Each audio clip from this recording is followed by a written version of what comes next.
কিন্তু যারা আওয়ামী লীগে যোগদান করেছিলেন সেই ভাইরা সন্ত্রাসী নিয়ে আসতেছে, ঠিক আছে?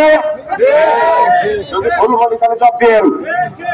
আওয়ামী লীগে যারা যোগদান করেছিলেন বিএনপি থেকে, সেই সমস্ত ভাইরা আওয়ামী লীগের সাথে এই কয়েক বছর সম্পৃক্ততা করে অনেক বন্ধু বানিয়েছেন। তারা আওয়ামী লীগের সন্ত্রাসীদেরকে আজকের মিটিং এ তথা গাজীপুরের বিভিন্ন গ্রামে তাদের বিচরণ করাচ্ছেন। এটা কিন্তু ভালো লক্ষণ নয়। যে ভাইরা বক্তব্য দিবেন আমাদের প্রধান নেতা জনাব সেলিম সাহেব এবং সেক্রেটারি জনাব সালাম সাহেব। আমি দিক নির্দেশনা কিছু বলবো না, এই কথাই বলতে চাই, পরিবেশ গাজীপুরের মানুষ সত্তর ভক্ত নাকি? গাজীপুরে কি ভোট হয়েছে 17 বছরে? এটা কি ভালো কথা বলার মানুষ ছিল না? কোন লোক কি বলছে আজ তোমার বাপ এত একজন মন্ত্রী ছিল, অনেককে উপকার করার সুযোগ উনি পেয়েছেন, তুমি অনির্বাচিত মানুষের ভোটে নয় এত অরাজ্য করো না বাবা। আল্লাহর দুনিয়ায় অনেক কিছু হয়, অতিজ্য মাত্তাসা অতুজিল্য মাত্তাসা। আল্লাহ তাকে ইচ্ছা সম্মান দিতে পারে, আবার পরিবর্তন করতে পারে।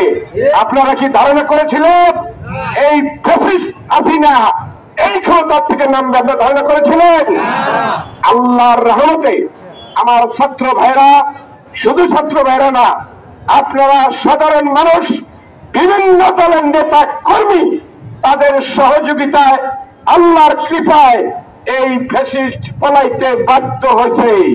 আলহামদুলিল্লাহ, ফ্যাসিস্ট পলাইছে। তারপর কি আমাদের ভাতিজা, যেহেতু আমরা নাসিম সাহেবের প্রতিপক্ষ হয়ে রাজনীতি করেছি, আমরা তাকে ভাতিজাই বলবো। বাবা, অনেক লোক তুমি বলেছ বিএনপি করলে গাজীপুরের মাটিতে বিএনপি করে চলবে না, আমরা সেটাই মেনে নিয়েছিলাম। তুমি তোমার কথা রক্ষা করতে পারো নাই।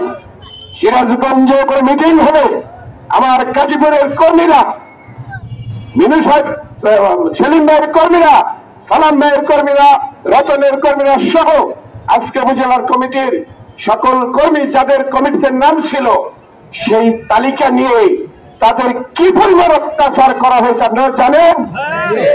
যাদের নাম ছিল সেগুলা খুঁজা খুঁজা সেই কমিটি নিয়ে তাদেরকে বেজ্জতি করা হয়েছে। আর যারা অনুসারী, অনেকে তাদের সাথে সম্পৃক্ত হয়ে গেছিল, তারা তো বেঁচেই গেছেন। সেই পাসিনা ভাইদের উদ্দেশ্যে আমার কথা, কমিটি হয়েছে এই কমিটির নেতৃত্বে।